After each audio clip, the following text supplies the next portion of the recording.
Thank you, sir, for that awesome introduction. Also to Bicol University and to the group for inviting me here today for this opportunity to share about the tools for assessment and synchronous in asynchronous learning. Okay, so, to everyone who is here with us today or who are watching via FB Live, good afternoon.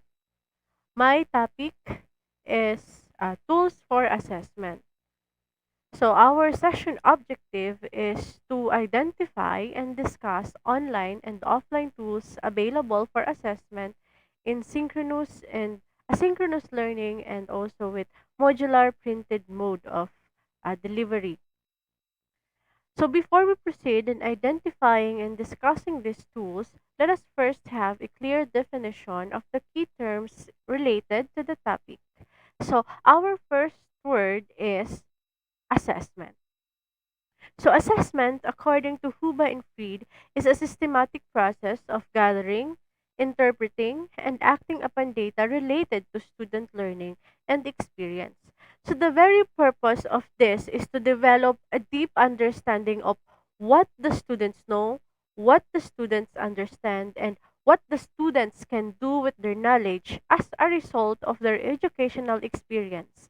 So, this process culminates when assessment results are then used to improve subsequent learning.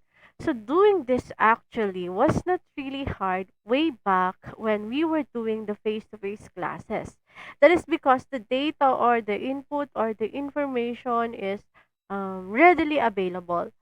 But this one becomes harder with the implementation of the new normal in education because of this distance learning. That is why uh, the right tools for assessment are really important, and that is what we'll be discussing later.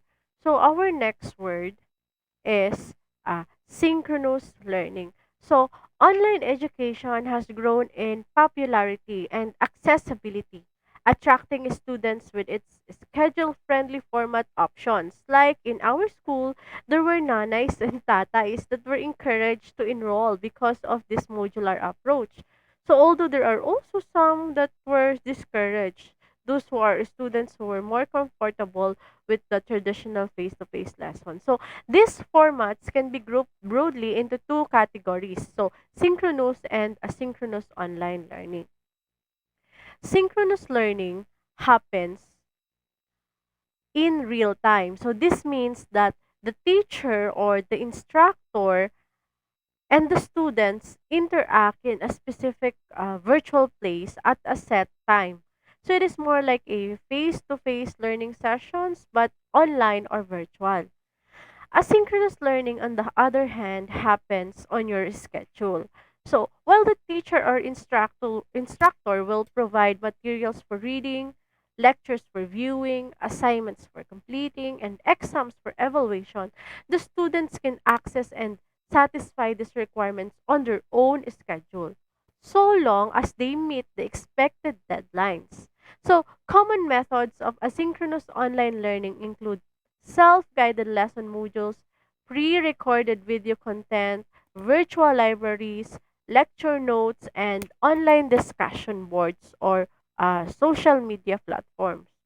So, programs can also use a hybrid learning model, which includes a blend of both formats. So our last keyword is modular printed mode. So this mode is for those students who don't have Android phones or laptops or PC that they can use for synchronous or asynchronous learning.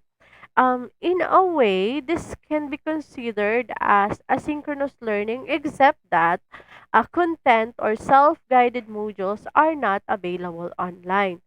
So in our school, students can choose the modality suited to them.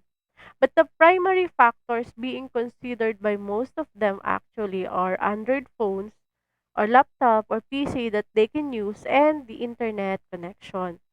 But for those who have the means, for synchronous or online learning, I always told them before choosing to ask themselves first, so what kind of learner are they? Are they self starter or social butterfly? Or does teacher oversight motivate them or to be in their best self, or does it just prompt them?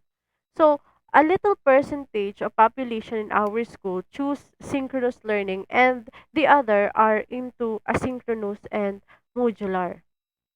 So now let us proceed to the tools for assessment available for each learning environment. So the first are the tools for assessment in synchronous learning. So I've categorized them uh, into two. So the popular way of assessment is by video conferencing or live streaming. So in this platform, we can conduct oral questioning, recitation, and demonstration. So video conferencing is a convenient platform for the teachers to connect to a group of students, conduct a live lecture session, and interact with them. So a lot of software and mobile applications are available in the market with the features like group video calling, screen sharing, and other necessary features needed for online assessment. So, what are the best group video calling apps for online teaching? So, here is a list of top video conferencing apps that the teacher can use to conduct live online classes for their students. So, the number one in my list is Google Meet. Google Meet is a product developed by Google for secure business meetings. So you can also conduct online classes through this, and as it is free for everyone to use. So the educational institutions can use Google Meet as a part of G Suite for education. So anyone who has a Google account can sign in and create an online meeting using this app. So the users can access this using any modern web browser or a desktop or laptop to start or join a meeting. So the desktop users do not need any additional software to install and use this service. So if you wish to access Google Meet in your mobile, then you can download and install the mobile app available in Google Play and Apple Store. So Google Meet is highly secured and compatible across devices. You can host an unlimited number of meetings through the free version of Google Meet. Also, you can integrate it to Google Classroom and conduct online video classes. So to get more advanced features like live streaming, recording features, noise cancellation, and many more, you can switch to premium plan. So the division of Sorsogon, we are very thankful for that, provided us with this so we can avail the advanced features of this app. The feature I like most with this app is because it can be integrated with Microsoft Office and Google Apps, and Google users can join the meeting directly from the Google Calendar or Gmail. Okay, so our next app in the list is the free conference call. So freeconferencecall.com is a conference and collaboration tool which allows the users to connect locally and globally using any device. So you can sign up for free at freeconferencecall.com and then create an account to access all the features provided by the application. So freeconferencecall.com is compatible across all devices and operating systems. You can download and install a desktop app for Windows or Linux or Mac OS based on your system requirements. So you can check their official website to get the download link. And their mobile version is also available for download and Google Play and Apple Store.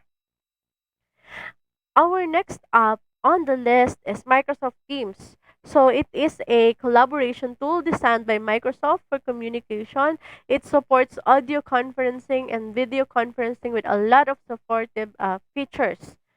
So Microsoft Teams for Education helps the teachers to interact with real time with their students. So it has rich collaboration with Microsoft Office 365 applications. So you can use this for online teaching using your desktop, web browser, laptop, tablet, and mobile devices that support Android and iOS. So, to enhance online education, Microsoft Teams allows the teachers to connect virtually with students. So, as a part of video conferencing, you can create teams for a batch of students, schedule online meetings, team calendar, conduct classes, and share study materials. So with Microsoft Team for Education, you can manage teams, start a discussion with your students, create learning activities with integrated office application, and take notes and track your student progress. So our next application is Zoom. So Zoom is a free video conferencing tool which helps to conduct business meetings and online classes. You can sign up for free via web and host an online meeting. So the services of Zoom can also be utilized using dedicated desktop applications and mobile apps for Android and iOS device. So with this application, you can host a limited number of meetings. So it supports many features like online meetings, video webinar, phone system, chat, and collaboration enabled conference rooms. And so basically, that is what we are using right now. So for those who joined this Zoom conference. Okay, so the last application that we have is mm, Messenger rooms. So this is my favorite. So Facebook has rolled out Messenger rooms. It's answer to the Zooms and Google Meets of the world through its Facebook and Instagram app. The company announced that was really an expansion of its Messenger video call. Diba? We can video call through Messenger. So they expanded it into rooms. So on Instagram, rooms can be found in the direct messages section. So from there, users can invite their followers or who they follow on that platform. So unlike Facebook, the room boots up, unlike sa Facebook, the room boots up from through a web browser where the creator can change further details. So what I really like about this messenger room is that the students can load FB 10 pesos for TNT, 10 pesos only for TNT users, and they can already join our meeting. So I always use this for group defense and presentation of project pitches. So because students with limited data can join. So these video conferencing tools are a great way of performative assessment where we can readily assess our students' learning and receive their answers quickly and almost similar to our traditional face-to-face learning. So along with this, we can use the following apps to send quizzes and summative tests. Okay. So the first app in my list that I am using along with the video conferencing tool in my synchronous classes and asynchronous classes. So the list that the apps that I will be presenting, I use both in asynchronous classes and asynchronous classes. Synchronous and asynchronous classes. So the first is, I guess this is the very popular one, is Google Forms. So the best reason to use Google Forms as an online assessment tool for education is because of its ease of use. So Google Form is a go-to among teachers because it's quick and simple to create and automatically grade quizzes even if it's your first time using the tool. With this, you can create multiple choice quizzes or short answer quizzes and make an easy answer key with point assignments for each question. So Google makes it easy for students to answer questions by clicking a drop down, typing a fast text answer, or posting a short YouTube video. Teachers can view graphs and summaries of frequently missed answers for a quick bird's eye view of the class as a whole. You can also share grades with the students at the click of the mouse. So, Google Forms is also a great tool for uh, principals or subject group heads or head teachers because with this, they can easily collect output from their subordinates. Like, for example, they need SF2 report, so they can create a Google form for this and they can send the link to the teachers and the teachers can actually upload their SF2 or the data in their SF2. They can input that in Google form. Okay, so our next application is Socrative. So this is its logo. Socrative is one of the top-rated assessment tools for teachers according to hundreds of online reviews by educators and professional reviewers alike. So I also use this when we are doing our virtual classes. It is an interactive digital tool that lets you quiz, grade, and assess on the fly, so at the speed of learning. Um, Teachers can choose from quick questions for instant feedback, class counts to see who's logged in, or full quizzes for deeper understanding. Okay, our next app. So I really love this app. This is Kahoots. So Kahoot is a game-based approach. So my student love this. Uh, Teachers can choose from more than 40 million ready-to-go learning games or create their own in minutes. You can also host games live or as assignment. With this, students can also create their own Kahoots to share with classmates. So, creating an interactive experience. So, create a quiz game in minutes, import questions from spreadsheets, and search their 500 million item question bank. So, you can add drawings from iOS or combine several mini Kahoots into larger assessment. You can also insert YouTube videos into your questions, and a student can plan the assessment games by themselves or as a team. And then you as a teacher can add multiple choice or true or false question to the games that the student created. So the games are timed and scored, so with point scale set up by you, by the teacher. So plus you can download basic reports in spreadsheets. The same with Google Forms. Okay, our next app here is Kaggle. So Kaggle is mind mapping tool that lets you get a handle of on the students' thinking. So what they think about this topic. So you can post that in Kaggle and you can get immediate response with summary. Okay, our next application is Answer Garden. So Answer Garden gives you real-time polling and brainstorming tool. Our next application is back channel chat. So with this application, it is like a teacher moderated Twitter type assessment tool for education. So para siyang Twitter, but it is moderated by the teacher. Next is Flipgrid. So I also use this one because it lets my student make quick videos that respond to my topic. So it enables them to create in minutes, video presentation in minutes. Another application is Lino. So with Lino, you can uh, you can put sticky notes, a sticky note based virtual blackboard that lets your student chime in. And then the last one is Flickrs.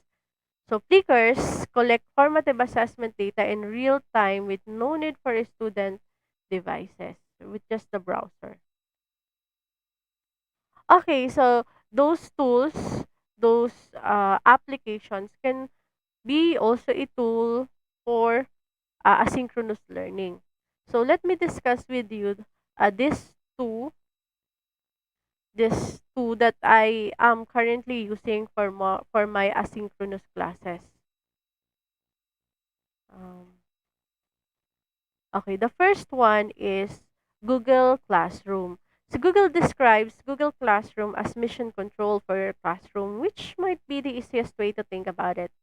So simply put, it's a platform that ties together Google's workspace tools. So uh, it also acts as a digital organizer where teachers can keep class materials and share them with the students. So all paperless. So from there, you can pick and choose the features you want to incorporate. So the the flexibility and the seamless integration with Google's popular tools have made Google Classroom one of the most widely used edtech tools today. So with this platform, you can streamline how you manage your classes because it integrates with Google's other tools like Google Docs, Drive, Forms, Meet, and Calendar. So there are many built-in shortcuts for classroom management tasks. Let's say, for example, if you post an assignment with a due date, it automatically added to your students' class calendar for them to see, then to be reminded of the assignment that you posted. You can digitally organize, distribute, and collect assignments. Also, you can upload course materials like videos, websites, PDFs, and more. And you can also collect your student work. Teachers can also post an assignment to multiple classes or modify and reuse assignments from year to year. If your students have regular access to devices, Google Classroom can help you cut down, I avoid some trips to the photocopier and cut downs on some of the paper shuffling that comes with teaching and learning. So communicate with the students. With Google Classroom, you can communicate with the students about their classwork. You can use the platform to post announcements and reminders about assignments. And it's easy to see who has or hasn't completed their work. You can also check in with individual students privately, answer their questions, and offer support. So with this classroom, Google Classroom, you can give students timely feedback on their assignments and assessment. So it's possible to use Google Forms to create and share quizzes that are automatically graded as students turn them in. You'll not only spend less time grading, but also your students will get instant feedback on their work. So teacher can view individual and class data within forms or an automatically generated Google Sheet. Next is Google Classroom can help teachers streamline summative and formative assessments. For example, you can use the platform to quickly create, distribute, and collect digital exit tickets or auto-generated assessments. So teachers also can post discussion questions for quick insights into what students are thinking. So with this same tools, teachers can also create summative assessments like unit tests. So these tests can include traditional questions like multiple choice, short or paragraph answer, checkbox, and more. And there are also options for students to upload files like you ask them to create a video lesson, so you can ask them to upload that files using Google in the classroom, and then you can view it there. So their output is organized. So, of course, there are plenty of other summative and formative assessment tools out there, many of which now offer Google Classroom integration. The recent updates to Google Classroom have included features for grading and rubrics. So, teachers can simply assign points to different assignments or give different types of assignments, essays, classworks, homework, etc. So, with different weights. You can create rubrics right in the Google Classroom, and the students can view this as they work with their assignment. So, turn-in work can be graded using the rubric, and the score will be automatically calculated. What I really like about Google Classroom, since our division purchased an account in G Suite, is that meeting link is static, meaning it does not change. I don't need to send the meeting link or the passcode every time, unlike with Zoom and Google Meet with personal account. Okay. Next is Facebook group. This is what I am currently using for my students who opted into asynchronous learning. The good thing about using it is that most students own a Facebook account, so it would be easier for them to join instead of creating a Google Classroom where I can upload files, pictures, and videos, post topics or discussions, pin announcement. So with FB group, I can organize the learning materials. So I will share with you the screenshot of my FB group in Empowerment Technologies. So I created a group account for my students only. So I have two Facebook accounts, one for my students and one for personal. That is to separate my personal life with my students. So here's the screenshot. Okay. In every group, there are tabs for easy sorting of information, like discussion, announcements, rooms, topics, members, events, and when you click this drop down arrow here, it will gives you the tabs for files and photos. Okay? So there are students who want either pictures of the module and others want a file, a PDF file. If teachers will post it or send it in Messenger GC, the tendency is that other information will be moved up and back reading will become a tedious task for the students. And sometimes it becomes the reason why they cannot send their output on time. Yeah, ma'am, ang hirap-hirap kasing mag-back read, ma'am. Ma'am, mahina ang signal. Ma'am, ang dami ng pinost ng mga teacher, hindi ko na mahanap yung module for this week, for the et cetera, et cetera. So, in FB group, all files are in one place. And the students can always go back to the same link every time. So this is the permanent link of the files that I uploaded in the group for my students. So permanent link. So they can either save it in their phone, the na when they need to access the files, they just go to that link. Or when they need to check if there are new modules or new learning activity sheets, they just need to go to that link to access that. And then, for those students naman who want pictures, what I do is I convert the PDF module into pictures using Acrobat DC, and I would create albums for each module so it is organized. So, here. Uh, the link for the albums is permanent in a group. So, also, the video lessons I am creating weekly can be uploaded in these albums as well. So, in the corresponding album for a specific topic. Ngaya, yung lesson 8 na video lesson ko dito kaya upload sa album na para sa week 8. So, it will be easier for our student to look and find that video lesson if they need to go back to that video lesson, or if they do not understand the module, they can always look for this album in a specific week. Okay, so how can we conduct assessment in every group? So there is a tab for room where students in that group can join for video call. I do this when I'm doing recitation. So when you click this create room, all the students in your group can join that room for the recitation or presentation. So the link as well is permanent with that group. Okay. Another feature of this is I can post the link to Google Form for their summative test or quizzes and announcement, and can arrange the topic with hashtag. So I can pin the announcement. Actually, there's no need for the students to scroll up just to find what they are looking for, because I can arrange the topics by hashtag. I can also schedule a post. I can also schedule a post in advance in case I will be busy with my other students. Those students who opted to modular printed modules. So I can schedule ahead of time.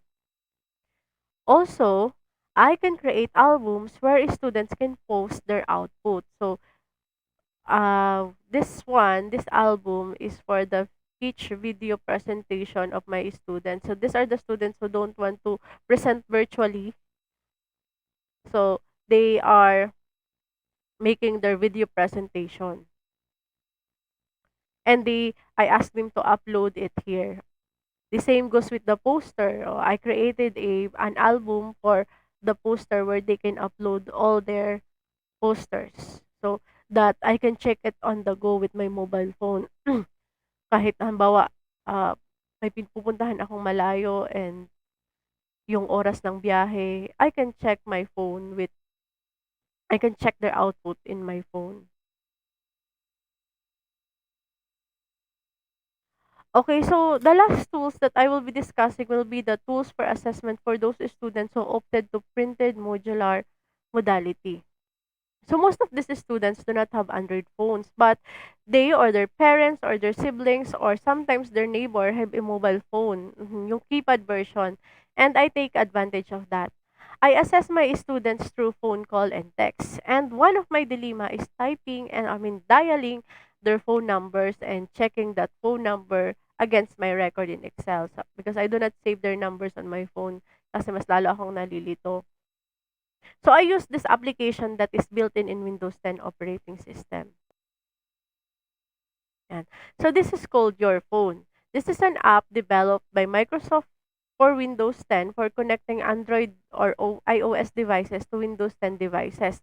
It enables a Windows PC to access the 2000 most recent photos on a connected phone. And you can also send SMS or text messages with this application and then make phone calls.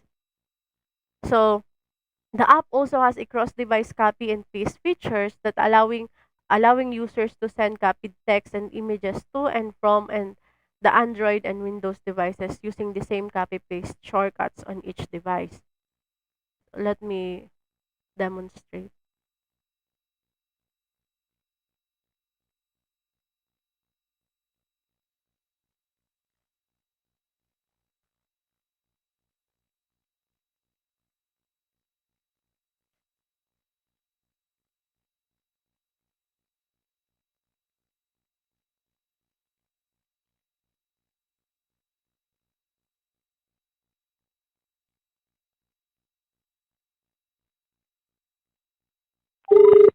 Okay, so I can call directly from my laptop.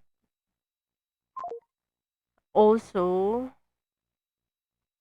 uh, I just I don't need to dial the number every time in my phone. I just need to copy and paste.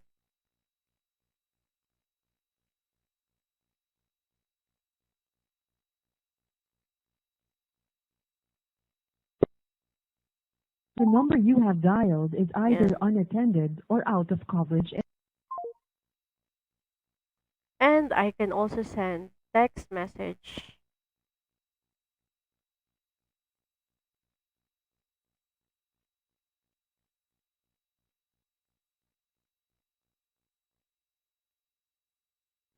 with my laptop.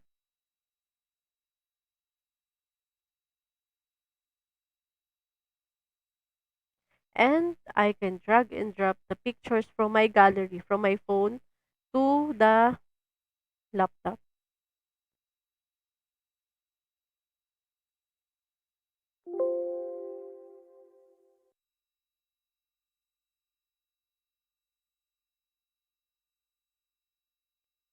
So with this application, I can easily transfer files or images between my phone and the PC and copy paste here, copy here, paste there. So it's easier for me.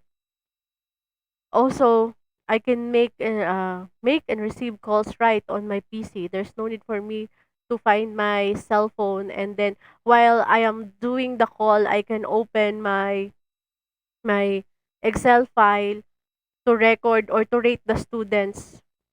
My Excel file already has the rubrics, and then while the student is answering the call, I can already use both my hands in recording their score. So there's no need for me to hold my my phone. So very convenient. It's a very convenient application. Okay. So there is this additional option that I do during oral questioning and recitation. I love recording them. This is to be sure in case they have some complaints in the future. I also make sure that I explain the mechanics and the rubrics. So sometimes I pre-recorded it for those who would say na, "Ma'am, hindi ko pa nabasa yung mechanics. Ma'am, hindi ko pa alam yung rubrics." So I recorded them so that I don't need to read it over and over again to every students that I am calling to. So I just play that and the student can hear that on their end. So parang yung parang yung pag tumatawag ka sa Smart na maraming mga patalastas before ka makakonect sa mga agent nila. So, ganon yung ano niya, style niya. But I also inform my students about about this recording. I always told them that this call is being recorded. The same goes with when I am talking with the parents, when I'm verifying na kung magpapatuloy pa ba or bakit walang output ang mga anak nila. So I always told them that the calls are being recorded. That is very important for Data Privacy Act. Okay, so I save the recordings with the name of my student so that it is organized and I can search it quickly in my folder. So as you see, may mga pangalan sila. Yan. So, follow up ko with this student, follow up with this student, follow up. This one is recitation, recitation. So, I name, after I end the recording, I stop recording, nire-rename ko sila agad so that it will not be hard for me to look for them later. Okay. So, here is a sample of my recording. Hello, good afternoon. Good, good afternoon po. Puwede po kay Maria Isabel Haspela? Po, mamalat lang po. Okay.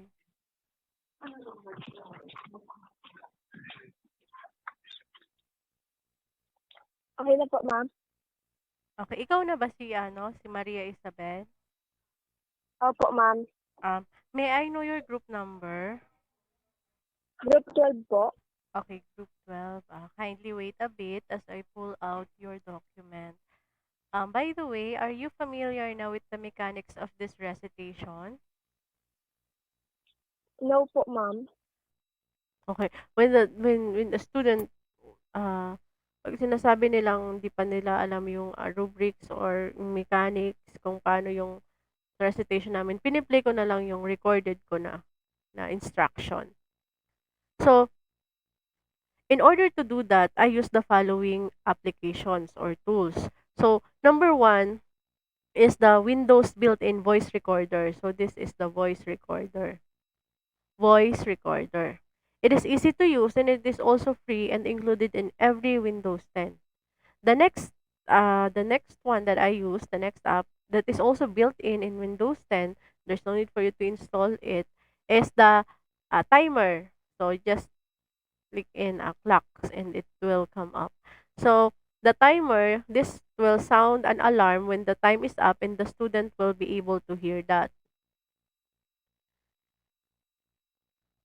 Okay, yan. So my timer and then when the time is up, they will hear the alarm. Okay, the next one is the hat. So the hat, I use this to randomly select question for my student. That is to be fair also for them. And meron itong sound kapag plinay mo siya, meron itong sound, yung drum roll, na naririnig ng students.